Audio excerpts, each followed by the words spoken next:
सब्र खो देना क्या कहते हैं इसे इंग्लिश में? आइए सीखते हैं। शुरू करने से पहले अगर आप चैनल पर नए हैं तो पहला काम आपने क्या करना होता है? सब्सक्राइब करने का। और दूसरा काम वीडियो को लाइक करने का। तो ये दोनों काम आप फटाफट से कर दीजिए। और अब बारी है ये सब्र खो देना को इंग्लिश में क्या कहेंगे उसको सीखने की। देखिए इसके लिए सिंपल सा फ्रेज है to lose one's cool. To lose one's school.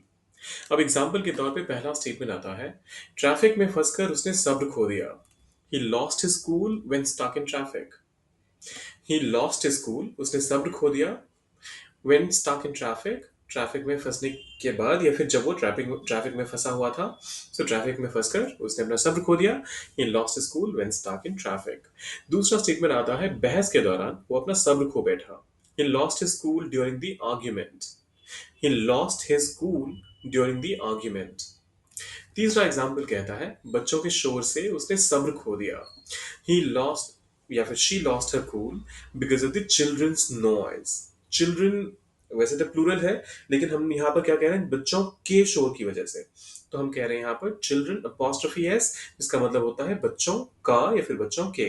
So she lost her cool because of the children's noise. अगर किसी मेल मेंबर की बात हो रही होगी तो आप कहेंगे he lost his cool because of the children's noise. अब ये आखिरी वाला आपको ट्रांसलेट करना है। कभी कभी मैं भी सब्र खो देता हूँ। कैसे ट्रांसलेट करेंगे आप? सोचिए और डालिए उसे कमेंट सेक्शन में। जाने से पहले सब्सक्राइब लाइक और शेयर कर दीजिएगा। मिलते हैं जल्दी।